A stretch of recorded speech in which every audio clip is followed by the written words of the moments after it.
सर्वप्रथम मैं पंडित लगी स्वतंत्रता दिवस की आप सबको शुभकामनाएं एवं हमारे शुभचिंतक जो भी हमारे मित्र इस पेज से जुड़े हैं,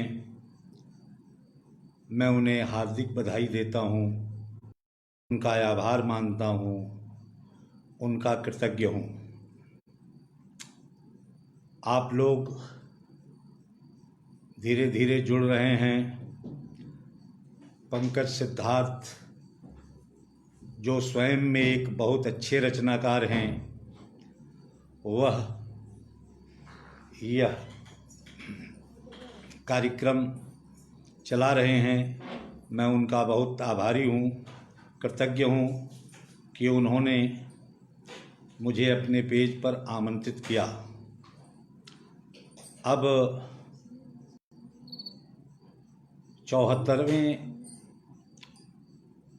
स्वतंत्रता की वर्षगांठ हमने कल मनाई है। हमारे लोकप्रिय प्रधानमंत्री जी ने भी लाल किले की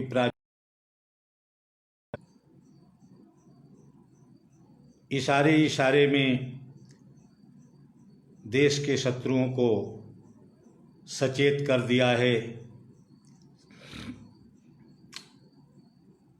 यह अगस्त का महीना बहुत ही क्रांतिकारी महीना रहा है। कभी महात्मा गांधी जी ने अगस्त क्रांति का बिगुल बजाया था अंग्रेजों के खिलाफ, तो कभी हमारे देश के एक नन्हे से क्रांतिकारी ने अंग्रेजों के खिलाफ अपना अदम्य शौर्य का प्रदर्शन करते हुए फांसी के फंदे को चूमा था, अर्थात अमर सेनानी खुदीराम बोस। आप सभी जानते हैं। अब मैं बिना किसी भूमिका के अपने काव्य पाठ को शुरू करता हूं और पहले ही आप सभी लोगों से निवेदन करता हूं कि जहां भी पंक्तियां अच्छी लगें आप कमेंट लिख सकते हैं, शेयर कर सकते हैं, अधिक से अधिक शेयर कर सकते हैं। और अब मैं 4 पंक्तियां अपनी स्वतंत्रता को याद करते हुए वहीं से चलता हूं। आपने सुना होगा इन 4 पंक्तियों को, लेकिन आज मैं आपके पेज से इस पंक्ति का शुरुआत करता हूँ। सर्वप्रथम माँ वाणी को प्रणाम करते हुए और अमर शहीद खुदीराम बोस को याद करते हुए ये 4 पंक्तियाँ निवेदित कर रहा हूँ कि अंग्रेजों की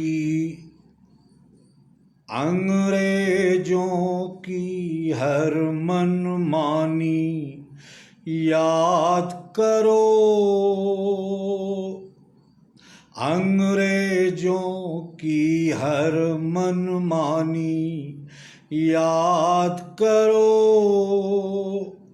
अंग्रेजों की हर मनमानी याद करो,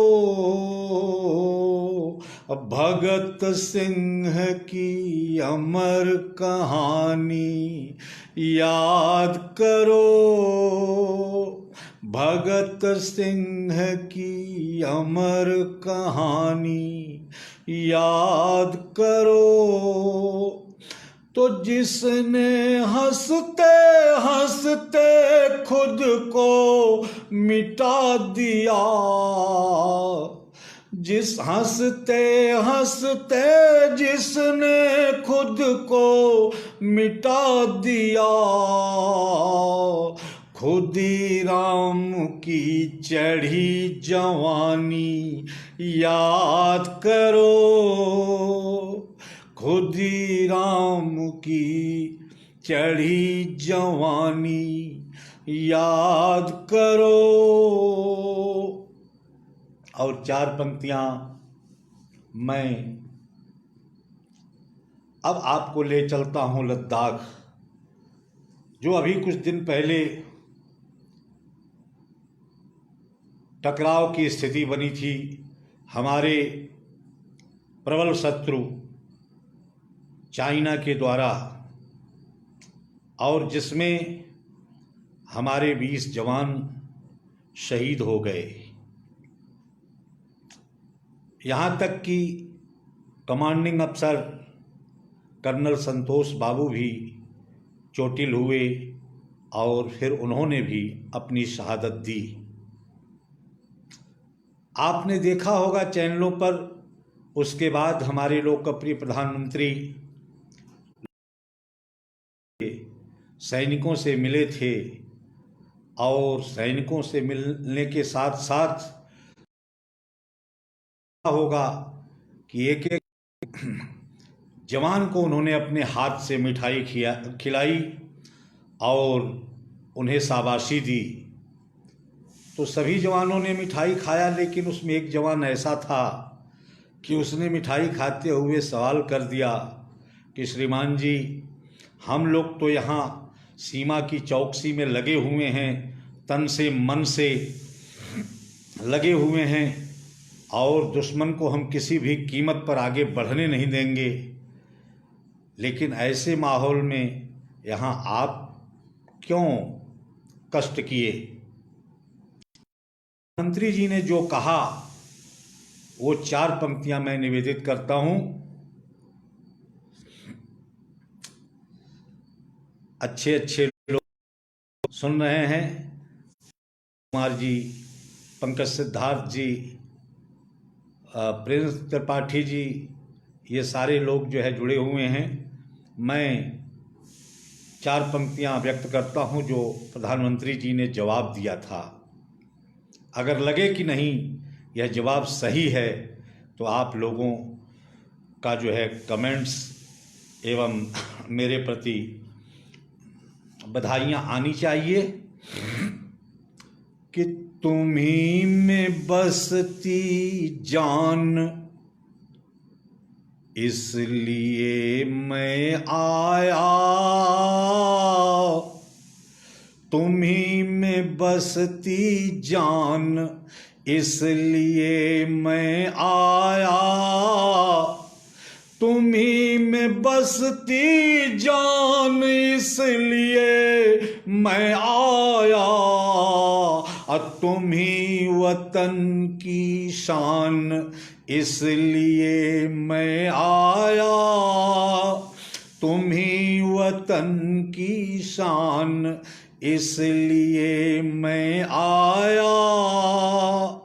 तो शौर्य तुम्हारा देख धन्य मैं हो जाऊं, शौर्य तुम्हारा देख धन्य मैं हो जाऊं, तुम्ही मेरे अभिमान, इसलिए मैं आया, तुम्ही मेरे अभिमान, इसलिए मैं आया। आरती तिवारी जी रीवा से जुड़ी हुई हैं, बहुत बहुत आभारी हूँ आपका। और जब आगे बढ़े हमारे प्रधानमंत्री जी तो एक महिला पत्रकार ने उनसे यही सवाल कर दिया और तब जो उन्होंने जवाब दिया, यह देश सामान्य देश नहीं है, यह भारतवर्ष है, भारत का देश है, यहाँ का बच्चा बच्चा भारत है, और भारत वह भारत जिसने अपने शैशव में ही सिंहों के दांत गिना करते थे। तो यहाँ तो हर सिपाही भारत है, यहाँ का हर व्यक्ति भारत है। अंचल महक जी हैं, बहुत बहुत आभारी हूँ। देख पंक्तियां निवेदित करता हूं जो महिला पत्रकार को प्रधानमंत्री जी ने जवाब दिया कि मैं भरत अपने निशां को छोड़ने आया। क्यों आया? कि मैं भरत अपने निशां को छोड़ने आया। मैं भरत अपने निशां को छोड़ने आया। अब मैं हवाओं की दिशा को मोड़ने आया। मैं हवाओं की दिशा को मोड़ने आया। तो यत्न करके देख लो, मैं रुक नहीं सकता। यत्न करके देख लो, मैं रुक नहीं सकता। और चीन की दीवार को मैं तोड़ने आया। चीन की दीवार को मैं तोड़ने आया। कपिलेश्वर मिश्रा जी जुड़े हुए हैं, बहुत बहुत आभारी हूं। देखें, और जब सैनिक जा रहे हैं लद्दाख की तरफ तो भारत माता को प्रणाम करते हैं और प्रणाम करके आगे बढ़ते हैं, लेकिन भारत माँ किस तरह से उनका हौसला बढ़ाती है और सचेत करती है, क्योंकि वह जानती है चाइना को, इसलिए किस तरह सचेत करते हुए भेजती है। हाँ, नहीं रेयान जी, बहुत बहुत खूब आपने लिखा है, बहुत बहुत बधाई आपको। पंक्तियां देखिए क्या कहते हैं। भारत माँ कहती है कि मुश्किल घड़ी है आज, तैयार तुम रहो। मुश्किल घड़ी है आज, तैयार तुम रहो। अभिमन्यु शुक्ल तरंग जी, बहुत बहुत बधाई आपको भाई। और मैं पुनः आगे बढ़ता हूं। देखें आप कि मुश्किल घड़ी है आज, तैयार तुम रहो। है आज तैयार, और तुम पर नाज, तैयार तुम रहो। तुम पर है हमको नाज, तैयार तुम रहो। तो जो भी कदम बढ़ाना, जरा देख भाल के। और दुश्मन है धोखेबाज, तैयार तुम रहो। दुश्मन है धोखेबाज, तैयार तुम रहो।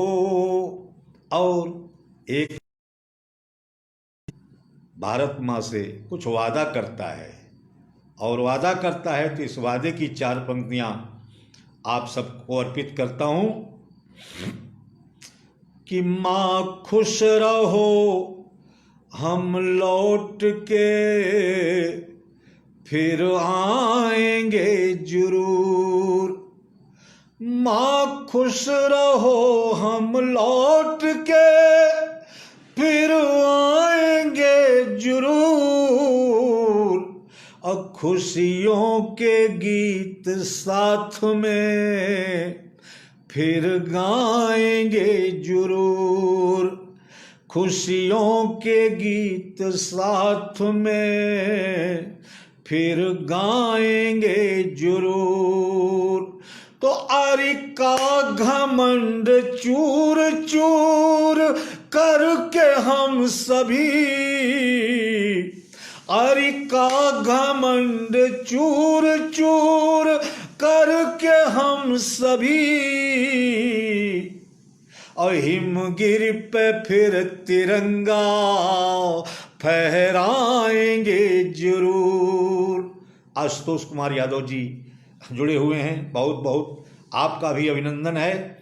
और तब मैं आगे बढ़ता हूँ। देखें, एक जवान, देखिए कितना उसका क्या जज्बा है, उसके अंदर क्या भाव है, वह क्या कहता है। 4 पंक्तियों में निवेदित करता हूँ कि वह भारत माँ से क्या कह करके आगे बढ़ता है कि माँ मुझको चीनी सरहद पर जाने दो,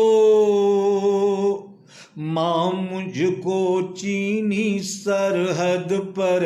young genius group Facebook live कार्यक्रम में आप सभी का स्वागत है। मैं यंग जीनियस ग्रुप को बहुत बहुत बधाई देता हूँ। पंक्तियाँ देखें आप कि माँ मुझको चीनी सरहद पे जाने दो, दुश्मन को उसकी औकात बताने दो। कि माँ मुझको चीनी सरहद पर जाने दो, और दुश्मन को उसकी औकात बताने दो। तो बहुत दिनों तक कर्ज नहीं मैं ढो सकता, बहुत दिनों तक कर्ज नहीं मैं ढो सकता, और सन 62 का कर्ज हमें लौटाने दो, सन 62 का कर्ज हमें लौटाने दो। साक्षी कसौधन को हमारी ओर से बहुत बहुत आभार व्यक्त करता हूँ। और देखिए, एक ऐसा भी जवान है जो सन 62 में शहीद हो गया, और सामान्य वह सैनिक नहीं है। आज मैं बता रहा हूँ कि सन 62 में हजारों हजारों दुश्मनों को मारने के बाद वह व्यक्ति शहीद हुआ, वह महामानव शहीद हुआ। और वह कौन था? मेजर शैतान सिंह भाटी, जिसको आप भी जानते हैं, परमवीर चक्र विजेता। और मैं तो उससे आज भी बात करता हूं, क्योंकि जहां माइनस टेम्परेचर है सियाचिन के ग्लेशियर पर, और वहां उसका पार्थिव शरीर दबा हुआ है, मैं उसकी आत्मा से बात करता हूं।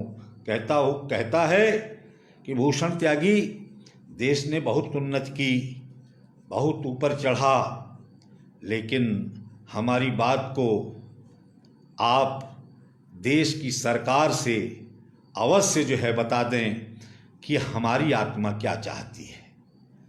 बेचू बीए जी, अच्छा है आपने लिखा, बहुत बहुत बधाई आपको भाई बेचू बीए जी। पंक्तियां देखें, वो क्या कहते हैं। अमर शहीद शैतान सिंह भाटी, परमवीर चक्र विजेता, वह कहते क्या हैं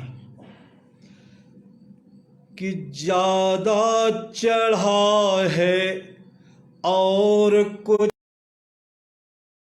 चढ़ने की बात कर, ज्यादा चढ़ा है और कुछ चढ़ने की बात कर, और इतिहास कोई फिर नया गढ़ने की बात कर, इतिहास कोई फिर नया गढ़ने की बात कर।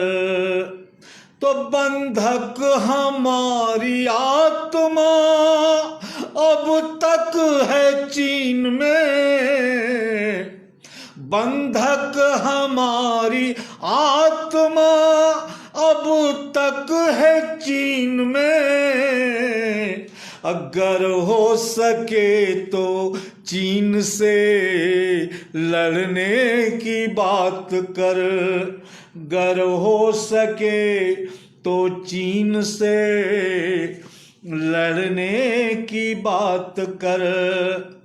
और 4 पंक्तियां देखिए, हम अपनी ओर से निवेदित करते हैं। और इसके 2 पंक्तियों को आप सुनेंगे तो कहेंगे भूषण त्यागी बहक रहे हैं, लेकिन नहीं, भूषण त्यागी भागने वाले रचनाकार नहीं हैं। आखिर की दो पंक्तियां जब सुनेंगे तो आप फिर पुनः अपने पुराने रौ में आ जाएंगे कि भूषण त्यागी अपनी जगह पर बिल्कुल मुस्तैद हैं एक लेखनी के सिपाही के बतौर। देखें आप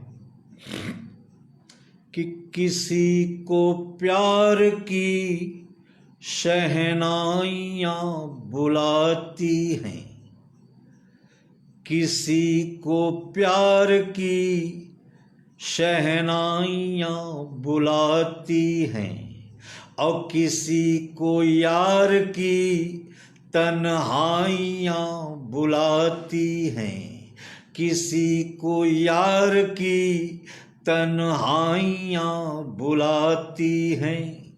तो हम जवान हैं, शहादतों का है जज्बा, हम जवान हैं, शहादतों का है जज्बा, हमें तो चीन की अंगड़ाइयाँ बुलाती हैं, हमें तो चीन की अंगड़ाइयाँ बुलाती हैं, हमें तो चीन की अंगड़ाइयाँ बुलाती हैं। और मुक्तकों के श्रृंखला में अंतिम दो मुक्तक मैं पढ़ रहा हूँ, देखें आप। ये हमारे जो सन 47 से लेकर के और आज तक सरहदों पर चौकसी के साथ जो है पहरेदारी करते हैं और अपना बलिदान भी देते हैं, तो ऐसा वो करते क्यों हैं? कारण क्या है कि हंसते हंसते अपने आप को बलिदान करते हैं? 24 घंटे वह ड्यूटी में मुस्तैद होते हैं। आखिर ऐसा कारण क्या है, किस लिए करते हैं ऐसा? और इस पर 4 पंक्तियां देखें, निवेदित हैं कि सरहदों पे टहल रहे हैं, तेरी खुशी के लिए। देखिएगा, हमारा ओज जो है ना, वो गीतमय ओज है, बिल्कुल देश के सभी रचनाकारों से अलग हट करके, और हमारा ओज गीतमय ओज है, और इसलिए पूरे देश में एक अपनी प्रतिष्ठा है, पहचान है। और शब्दों का चयन भी माँ भारती अपनी ओर से सही ढंग से कराती है, क्योंकि मैं कभी वो डिक्शनरी देख करके शब्दों का, तत्सम शब्दों का प्रयोग नहीं लाना चाहता और न करता हूँ। जैसा जैसा माँ भारती हमसे लिखवाती है वैसे वैसे लिखता हूँ। देखें आप कि सरहदों पे टहल रहे हैं, तेरी खुशी के लिए। हमारे देशवासी खुश रहें, हमारा देश खुश रहे, प्रसन्न रहे, सुरक्षित रहे, सिर्फ इस जज्बे को लेकर के हमारे नौजवान सरहदों पर कि सरहदों पे टहल रहे हैं, तेरी खुशी के लिए। और तपती राहों पे चल रहे हैं, तेरी खुशी के लिए। तपती राहों पे चल रहे हैं, तेरी खुशी के लिए। तो देश की आन बान जिंदा रहे इसके लिए, देश की आन बान जिंदा रहे इसके लिए। बर्फ के घर में गल रहे हैं, तेरी खुशी के लिए। बर्फ के घर में गल रहे हैं तेरी खुशी के लिए। और 4 पंक्तियां जहां से शुरुआत मैंने की थी वहीं से, कि 20 जवान हमारे शहीद हुए, हमारे कमांडिंग अफसर कर्नल संतोष बाबू शहीद हुए, लेकिन जब उन्हें चोटें आईं तो आपको महसूस होगा कि वो 20 जवान हमारे मरे, लेकिन 147 लोगों को मारने के बाद वो शहीद हुए। कहां 20, कहां 147 लोग। धीरे धीरे रिपोर्ट आ रही है। और जब चोट लग गई संतोष बाबू को और उन्होंने समझ लिया कि सांघातिक चोट हमें आई है, तो उन्होंने कुछ तो कहा होगा। और जो कहा उन्होंने, एक सैनिक ने जो कहा, वो आप सबको मैं अर्पित करता हूं। देखें आप, कि देशभक्तों से ये मेरा प्याम कह देना। क्या संदेश दिया उन्होंने, प्याम, कि देशभक्तों से ये मेरा प्याम कह देना। साक्षी का आभारी हूं। पंक्तियां देखें आप, कि देशभक्तों से ये मेरा प्याम कह देना। राजेश सिंह जी, बहुत बहुत आभारी हूं, बहुत बहुत धन्यवाद आपको। पंक्तियां देखें आप, कि देशभक्तों से ये मेरा प्याम कह देना। देशभक्तों से ये मेरा प्याम कह देना। और देश के काम आ गया हूँ, ये काम कह देना। राजेश सिंह जी, बहुत बहुत मैं नतमस्तक हूँ कि देश के काम आ गया हूँ, ये काम कह देना। तो जब तलक जिंदा रहा सांस में वतन ही रहा। जब तलक जिंदा रहा सांस में वतन ही रहा। जा रहा हूँ मैं अब सबको सलाम कह देना। जा रहा हूँ मैं अब सबको सलाम कह देना। और मुक्तकों से आगे बढ़ते हुए मैं कुछ छंदों की ओर आपको ले चलना चाहता हूँ। यह आज़ादी का दिन, यह महोत्सव, इसमें आप जैसे सुधी श्रोता, विद्वान श्रोता, ज्ञानी श्रोता मुझे मिले हैं। मैं बहुत को खुश नसीब मानता हूँ। पंक्तियाँ देखें आप, छंद से जुड़ता हूँ, कुछ छंद आपको अर्पित करता हूँ, क्योंकि हमने जितना भी लिखा, मैं आपको बता दूं कि दिनकर हमारे आदर्श हैं। पंडित श्याम नारायण पांडे का मैं शिष्य हूँ।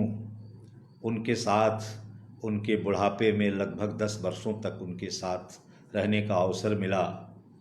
और यह मेरे लिए, ये सारे लोग आराध्य लोग हैं। और तब मैं आगे बढ़ता हूँ, लिखता हूँ। देखें अपनी बात को। प्रथम छंद, कि राष्ट्र ही महान है मरो निमित्त इसके, राष्ट्र ही महान है मरो निमित्त इसके, न देखते ही देखते जवानी लुट जाएगी।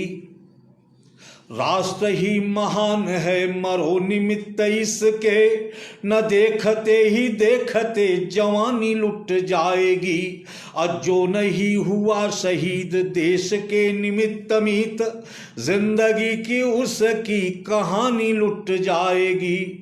तो राष्ट्र को सजाइए संवारिए लहू बहा, न देखते ही तेरी राजरानी लुट जाएगी। और शांति के बहेलिए को मार, सामने आंखों के राजधानी लुट जाएगी। को मार डालिए नहीं तो सामने आंखों के राजधानी लुट जाएगी। और चार कथित लोगों के लिए कहता हूं, मैं कविता में नाम नहीं लेता, लेकिन लोगों के लिए कविता होती है। और चाहे ओज हो या वीर रस हो, यह मूर्खता का रस नहीं हुआ करता, लेकिन लोगों ने इसको हल्का बना दिया है नाम ले ले करके। और लगता है कि जैसे वो अपने रचनाओं में नाम नहीं ले रहे हैं, बल्कि वो छंद को भी गाली दे रहे हैं। देखिए, क्योंकि रचना धर्मिता नाम लेकर के की नहीं जाती है, इशारों से बात की जाती है और उसको पकड़ लेते हैं और तब वो कहते हैं क्या संजीदा तरीके से सलीके से आदमी ने बात कह दिया। देखिए, कुछ कड़वी बातें भी कह रहा हूं कि आपने ही सुबह बनारस को बेच दिया, आपने ही सुबह बनारस को बेच दिया, कुछ बची अवध की शाम बेच डालिए। आपने ही सुबह बनारस को बेच दिया, कुछ बची अवध की शाम बेच डालिए। और इससे भी पेट आपका भरा नहीं जो नाथ, निर्धनों के धन प्रभु राम बेच डालिए। तो सभ्यता को बेच अगली सदी में जाने वाले, अश्रु भरी आंखों के प्रणाम बेच डालिए। और मेरी कविता से आपको मिलेगा कुछ नहीं, बैरियों के हाथ चारों धाम बेच डालिए, बैरियों के हाथ चारों धाम बेच डालिए। और आज अपने देश में बहुत सारी स्थितियां हैं। मैं जो बिगड़ती हुई स्थिति है क्यों है, उसमें ऐसा नहीं है कि जिनके लिए मैंने इशारा किया वही लोग दोषी हैं, उसमें हमारे आप जैसे लोग भी दोषी हैं। पंक्तियां देखें आप कि छा रही वीरानगी है आज मेरे देश में, यूं कोई फूल फूल जैसा गंध नहीं देता है। छा रही वीरानगी है आज मेरे देश में, यूं कोई फूल फूल जैसा गंध नहीं देता है। और झूठे और फरेब मानवीयता को बांध रहे, कोई कहीं सत्य अनुबंध नहीं देता है। तो लेखनी का स्वामी भी प्रलोभनों के मध्य फंसा, राष्ट्र को जगाने वाला छंद नहीं देता है। और गूंगे और बहरे हमारे देशवासी हुए, इसी से कोई सही प्रबंध नहीं देता है। गूंगे और बहरे हमारे देशवासी हुए, यही प्रबंध नहीं देता है। और तब चार पंक्तियां फिर कहता हूं, आप चुप हो जाते हैं, कुछ भी अपने सामने अनैतिकता को देखते हुए चुप हो जाते हैं, यह बहुत बड़ा कारण हो जाता है। तब कहता हूं कि तोड़ डालिए शपथ चुप रहने की नहीं, शांति के सपूत ही अमन बेच खाएंगे। तोड़ डालिए शपथ चुप रहने की नहीं, शांति के सपूत ही अमन बेच खाएंगे। और हिंदू और मुसलमान अगर संभले नहीं तो आपको लड़ाएंगे, कफन बेच खाएंगे। तो इनके लिए न कोई जाति पाति राष्ट्र धर्म, धरती को बेचेंगे गगन बेच खाएंगे। और थोड़ी सी दलाली राशि किसी ने बढ़ा ही दी तो गांधी और सुभाष का वतन बेच खाएंगे। थोड़ी सी दलाली राशि किसी ने बढ़ा ही दी तो गांधी और सुभाष का वतन बेच खाएंगे। थोड़ी सी दलाली राशि किसी ने बढ़ा ही दी तो गांधी और सुभाष का वतन बेच खाएंगे। और फिर कहता हूं, दो ऐसे बलिदानियों का नाम लेना चाहता हूं जिन्होंने जब बलिदानियों की लिस्ट तैयार हो रही थी उसमें अपना पहला नाम दर्ज कराया। क्योंकि आज़ादी हमें ऐसे नहीं मिली। 1857 से शुरू होकर के और 1947 15 अगस्त तक कितने लोगों ने बलिदान किया, असंख्य लोगों ने बलिदान किया। और वह बलिदानी कोई लोभी लालची लंपट लोग नहीं थे, ईमानदार लोग थे, निष्ठावान लोग थे, प्रेम था। उन लोगों ने बलिदान किया अपना। तब जो है, मैं शुरू में जो सबसे पहले बलिदानी आते हैं वह धन्य है जनपद। मैं नाम लेते हुए गर्व का अनुभव करता हूं, हालांकि वह मेरा जनपद नहीं है, लेकिन मैं देशभक्त रचनाकार हूं, इसलिए पूरा देश ही हमारा जनपद है और मैं गर्व से फूल जाता हूं। पंक्तियां देखें आप, याद कराता हूं आपको तमाम सेनानियों का। 2 छंद और पढ़ता हूं, आप देखें कि यदि आप चाहते हो सूर्य की महानता तो, यदि आप चाहते हो सूर्य की महानता तो भृगु जैसे आत्मज्ञानियों को याद रखना। भृगु ऋषि का आश्रम कहाँ है आप देखिएगा। कि यदि आप चाहते हो सूर्य की महानता तो भृगु जैसे आत्मज्ञानियों को याद रखना।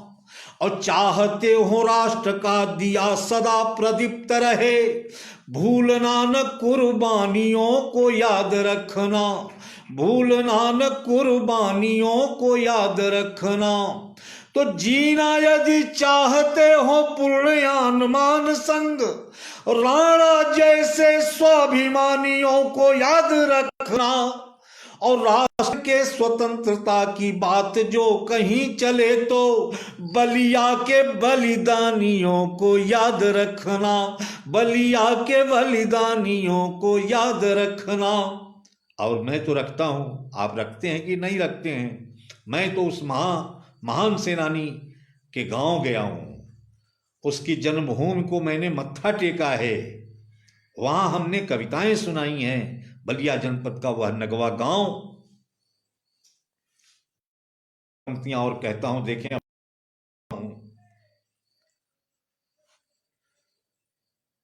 कि बार बार अपनी स्वतंत्रता पुकार रही, बार बार अपनी तक के बाद अब छंदों की बारी। हाँ, छंद पढ़ रहा हूं कि बार बार अपनी स्वतंत्रता पुकार रही, फिर से सुभाष की कहानी हमें चाहिए, फिर से सुभाष की कहानी हमें चाहिए। और जातियों की राजनीति से ये देश टूट रहा, इसके विरोध वाली बानी हमें चाहिए, इसके विरोध वाली बानी हमें चाहिए। तो जिससे स्वतंत्रता शान बढ़े, जिससे स्वतंत्रता का यान मान शान बढ़े, चित्तू पाणे की चढ़ी जवानी हमें चाहिए, चित्तू पाणे की चढ़ी जवानी हमें चाहिए, और सोए हुए भारत को फिर से जगाने हेतु मंगल पांडे जैसा बलिदानी हमें चाहिए, मंगल पांडे जैसा बलिदानी हमें चाहिए, मंगल पांडे जैसा बलिदानी हमें चाहिए। और मित्रों, आज़ादी की बात करते हुए अब मैं एक गीत की तरफ आपको ले चलना चाहता हूँ कि हमने बहुत सारी विधाओं में काम किया, तो यह कार्यक्रम चूँकि स्वतंत्रता दिवस के उपलक्ष्य में है, इसलिए सर्वाधिक तो मैं वहीं से जुड़ रहा हूँ।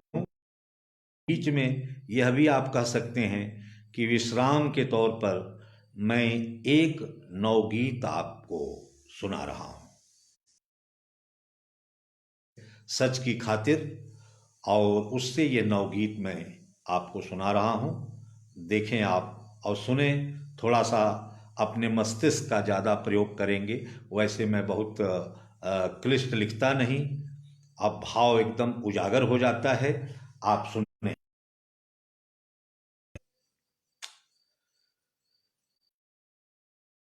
ओढ़े जी रहा इंसान,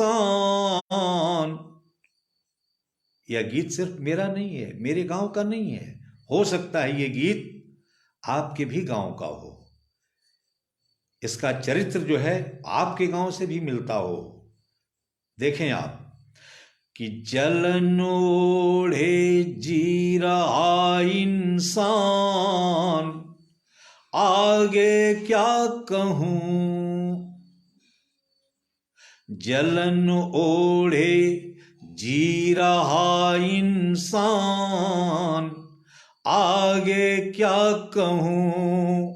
नीलम तिवारी भी सुन रही हैं, अच्छा लग रहा है कि जलन ओढ़े जी रहा इंसान, आगे क्या कहूं। और ये है अपने गांव की पहचान, आगे क्या कहूं।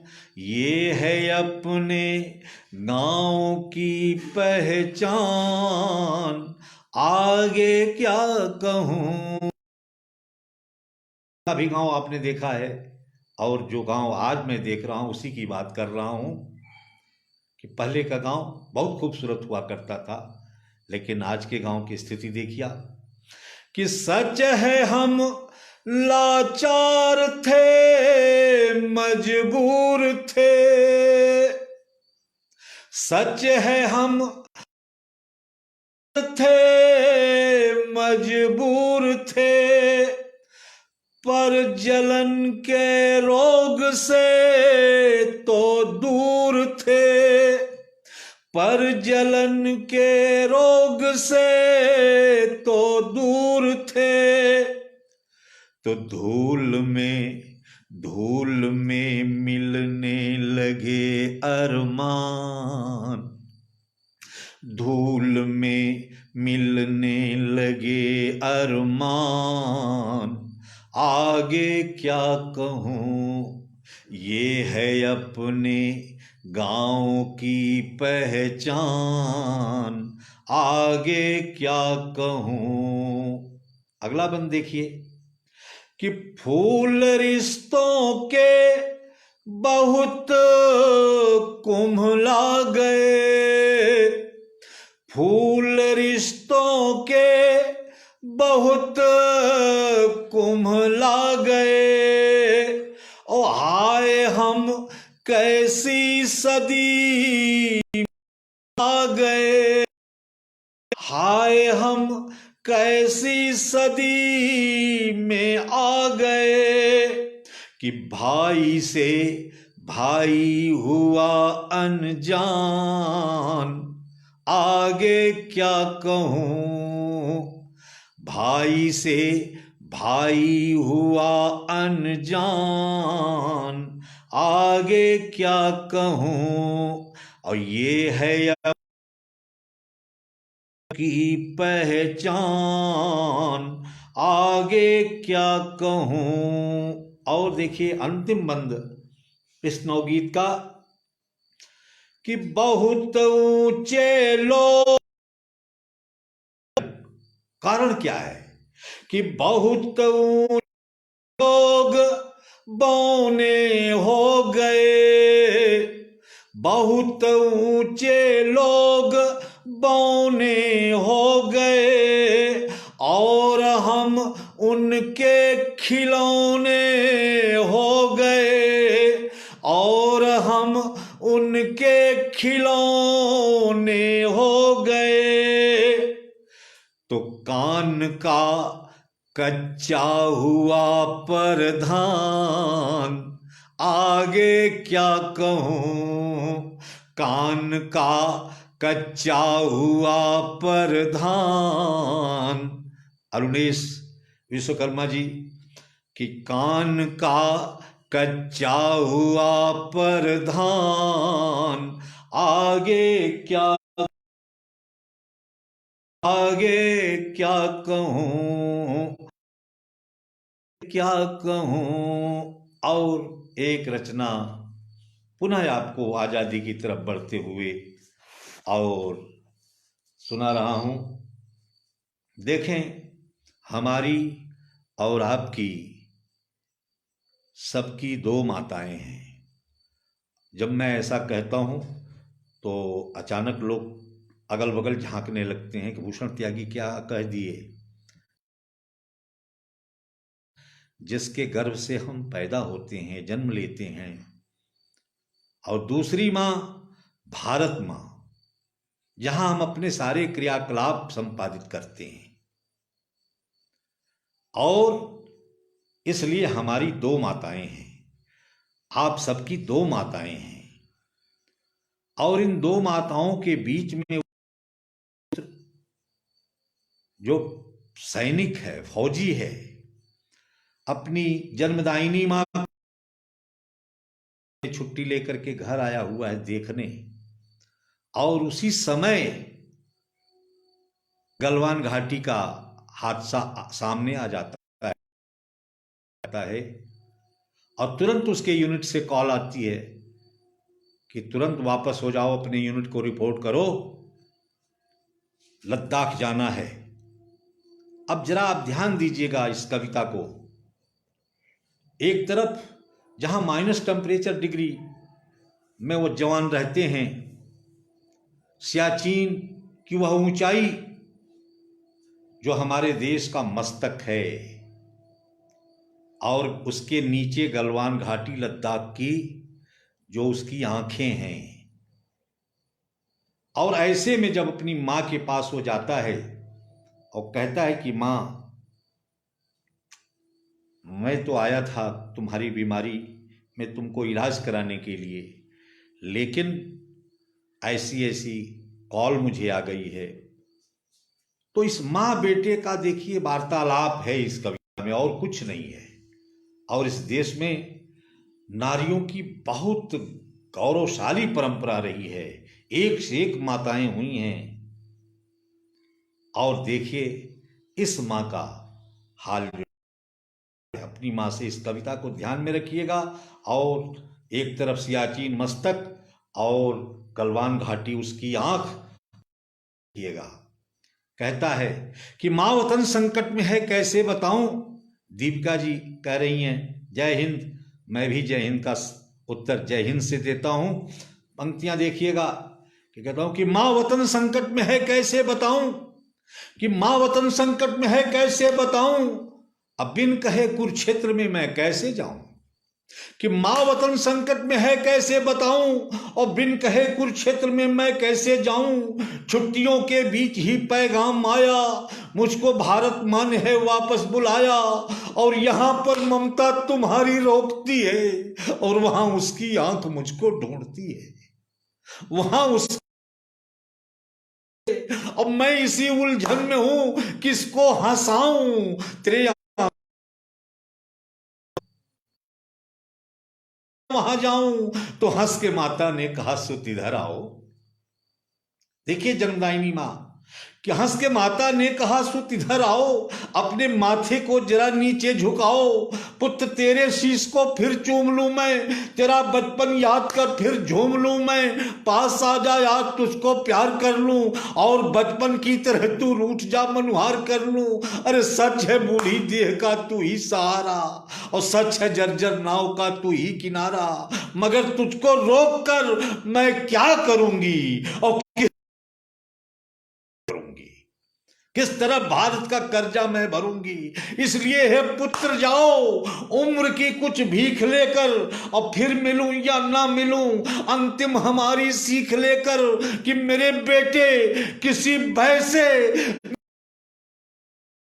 मेरे बेटे किसी भय से हमारी, बेटे किसी भय से हमारी आंख मत देना, तुम्हारे या साख मत देना, अगर मुश्किल हो राहों में तो बेटे हौसला रखना, भले ही जान दे देना मगर जान दे देना, मगर लद्दाख मत देना, भले ही जान दे देना मगर लद्दाख मत देना। और अंत में एक जनगीत से मैं अपनी वाणी को विराम देना चाहूँगा कि एक हमारा बहुत ही चर्चित जनगीत है, जिस जनगीत ने हमको हिंदुस्तान बनाया, वह जनगीत चाहता हूँ कि आपके पेज से मैं, खान जहीरुद्दीन साहब बेच रहे हैं, हाँ कुछ कह रहे हैं, हाँ गगन बेच खाएंगे। बहुत अच्छा, आपको पंक्ति अच्छी लगी, मैं बहुत बहुत बधाई आपको देता हूँ और आपका आभार भी मानता हूँ। पंक्तियाँ देखें आप जो है कि एक हमारी पुस्तक है, कविता का संग्रह है, जनगीतों का संग्रह है, भगत सिंह की चिट्ठी। और भगत सिंह की चिट्ठी बहुत ही लोकप्रिय हुई पूरे देश में। ये अलग बात है कि जितनी अच्छी वह कविता है, वह जनगीत है, और उस पर सरकार ने कोई नोटिस नहीं लिया आज तक। कोई 70 वर्षों की बात है सरकारों की, लेकिन नोटिस नहीं लिया गया। लेकिन वही मैं भी कुछ जरा इधर लाग लपेट वाला व्यक्ति होता तो हो सकता है कि वह जब वो पूरे रचना है उसे भी कुछ न कुछ जरूर होता। देखें आप, मैं कहता हूँ भगत सिंह की चिट्ठी, उस से एक चिट्ठी निकाल के मैं पढ़ता हूँ। अपने देश में बहुत तरह की समस्याएं हैं, बहुत तरह की समस्याएं हैं, और समस्याओं से घिरा हुआ यह देश है। दो व्यक्तियों में झगड़े होते थे, द्वंद्व होता था, पीट तक भी हो जाया करती थी। ये स्थिति नहीं थी। आज जब द्वंद्व होता है, पहले होता था सुलह समझौता हो जाता था, बात रफा दफा हो जाती थी, खत्म हो जाता था। लेकिन आज तो जब दो आदमियों में द्वंद्व होता है तो सीधे एक आदमी कहता है कि चुप हो जाओ वरना सुबह का सूरज नहीं देखोगे, हम तुम्हारी जान ले लेंगे। इस देश में अब जान लेने की एक नई परंपरा शुरू हो गई है। मैं उदाहरण के तौर पर बताता हूं आपको। कोई माओवादी बन के जान ले रहा है, कोई नक्सली बन के जान ले रहा है, कोई उल्फावादी बन के जान ले रहा है, कोई आतंकवादी बन के जान ले रहा है, और कोई माफिया बन के जान ले रहा है। अब इस देश पर कोई जान देने की बात नहीं करता। तो जिन लोगों ने अपने प्राणों को हंसते हंसते बलिदान किया, उत्सर्ग किया, वह चंद्रशेखर आजाद या भगत सिंह अगर यहाँ से जाने के बाद जन्नत में बैठे हुए हैं, स्वर्ग में बैठे हुए हैं, एक दिन चंद्रशेखर आजाद ने ऐसे ही कहा, भगत सिंह, कहा हाँ पंडित जी, कहा अपने प्यारे देश को देख रहे हो, कहा हाँ पंडित जी देख रहा हूँ, बहुत गलत दिशा में जा रहा है। कहा तुमने कुछ किया कि ऐसे ही अपना बलिदान कर दिया था? कहा नहीं पंडित जी, हमने किया है ना, हमने एक चिट्ठी भेजी है हिंदुस्तान में भूषण त्यागी के पास, और भूषण त्यागी उस चिट्ठी को बाँच रहे हैं। हो सकता है सुनने के बाद लोगों का मन मिजाज बदले और लोग सही रास्ते पर आ जाएं, और देश फिर एकता को और समृद्धि को और सुरक्षा को हाँ ऊंचाई।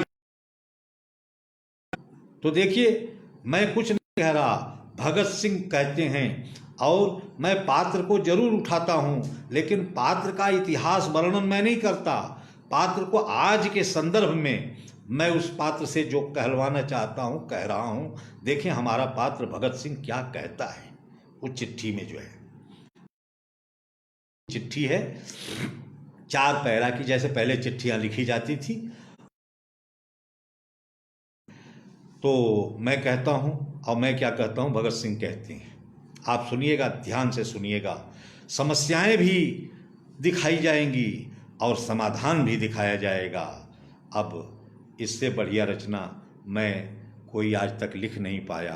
पंक्तियां देखें निवेदित है कि पत्र दे रहा है भगत सिंह आपको, पत्र दे रहा है भगत सिंह आपको, और प्यारे हिंदुस्तानी अपने भाई बाप को, और भारत माता ने है तुम्हें दूध पिलाया, और भारत माता ने ही आंचल में, तो भाइयों ने भाई का दुलार दिया है, और बहनों ने राखियों में प्यार दिया है। तो ऐसी गलती कौन अपने माता से हुई, और ऐसी गलती कौन दूजे भ्राता से हुई, कि भाइयों का आप गला काटने लगे, और माता का पवित्र अंग बांटने लगे, का पवित्र अंग बांटने लगे। तो मांगना चाहिए, अरे मांगना था मांग लेते आन चाहिए, कह रहे हो हमें जान चाहिए, कह रहे हो हमें जान चाहिए। अब समस्याएं देखिए कि सुन रहा अब जातियों में बट रहे हैं लोग, ये समस्या है कि सुन रहा हूं जातियों में बट रहे हैं लोग, और धर्म संप्रदाय का जकड़ रहा है रोग, और ना बुलंद हो रहे, और तोड़ने के सारे छल छंद हो रहे। तो यूपी और बिहारी राजस्थानी मत कहो, अरे वक्त कह रहा है हिंदुस्तानी अब कहो, अरे वक्त कह रहा है हिंदुस्तानी अब कहो, अरे वक्त कह रहा है हिंदुस्तानी अब कहो। तो ठाकरे से बोलो बकवास न करे, ठाकरे से बोलो बकवास न करे, और शिवाजी की तरह हिंदुस्तान पे मरे, अरे पूरा हिंदुस्तान और भारत माँ की आंख का तारा हो जाएगा, और भारत माँ की आंख का तारा हो जाएगा, अरे भारत माँ की आंख का तारा हो जाएगा। तो जिंदगी से पहले स्वाभिमान चाहिए, अरे जिंदगी से पहले स्वाभिमान, अरे कैसे कह रहे हो हमें जान, अरे कैसे कह रहे हो हमें जान, अरे कैसे कह रहे हो हमें जान चाहिए। तो हिंदू सिख और मुस्लिम, ये भी समस्या है कि सिख और मुसलमान मत कहो, कहना है इंसान की कहो, अरे सुख दुख कहना है हो। तो जाति में बंटे तो भाई फूट जाए, और धर्म में उलझे तो साथी टूट जाओगे, अरे प्यारा हिंदुस्तान पीछे छूट जाएगा, और फिर कोई विदेशी आके लूट जाएगा, अरे फिर कोई विदेशी आके लूट, अरे फिर कोई विदेशी आके। तो इसी बात को लेकर मैं आगे बढ़ गया, और चढ़ती जवानी में मैं सूली चढ़ गया, और चढ़ती जवानी की कसम मैं दे रहा हूँ, और अपनी कुर्बानी की कसम मैं दे रहा हूँ। तो स्वर्ण से लिखा हमें बिहान चाहिए, अरे कैसे कह रहे हो हमें जान चाहिए, अरे कैसे जान चाहिए। तो सुनता हूँ आतंकी डेरा डाल रहे हैं और भारत माँ की आबरू उछाल रहे हैं। तो नौजवानों देश के लिए आगे बढ़ो और दुश्मनों की छातियों पर पांव धर चढ़ो। अरे भारत माँ के दूध को लजाना नहीं है, अरे भले झुक अरे भले शीश कट जाए झुकाना नहीं है। तो यह हमने प्राण गंवाया और भारत माँ की गोद में मैं खेल न पाया और स्वर्ग में बैठा हूँ भारत पे निगाहे और फिर से हिंदुस्तान में आने की चाहे। अरे मुझको कश्मीर की घाटी की माटी बुला रही, अरे गंगा के कछार की माटी बुला रही। तो कह दो फिर तिरंगे का सम्मान चाहिए, अरे कह दो फिर तो सम्मान चाहिए। अरे कैसे कह रहे हो हमें जान चाहिए, अरे कैसे कह रहे हो हमें जान। आखिरी पैरा लिखते हैं, एक ऐसा यथार्थ कहते हैं जो यथार्थ अब सामने आ गया है। मैं इस बात को 20 साल पहले लिख दिया था, लेकिन आज वह स्थिति आ गई है और तब यह रचना कितनी समीचीन है आप ध्यान देंगे। क्यों अंत में भगत सिंह क्या कहते हैं कि अंत में जो कह रहा वो ध्यान से सुनो, अरे अंत में जो कह रहा वो ध्यान से सुनो और एक एक बात मेरी ज्ञान से गुनो। अरे अमूरी का भी है और उस मुल्क से भी प्यार नहीं है और पाकिस्तान तो खुद है और उसके तो अस्तित्व पर ही प्रश्न है जड़ाओ। अरे असली तेरा शत्रु उसका नाम चीन है और पर ज्यादा यकीन है। तो का गुरूर तोड़ दे और उसकी भारी ताकत का, अरे वरना मुझको स्वर्ग छोड़ आना पड़ेगा और दुश्मन की औकात को बताना पड़ेगा। अरे दुश्मन की औकात को बताना पड़ेगा। तो याचना यही है, यही दान चाहिए, अरे याचना यही है, यही दान चाहिए। अरे हो गया हेलो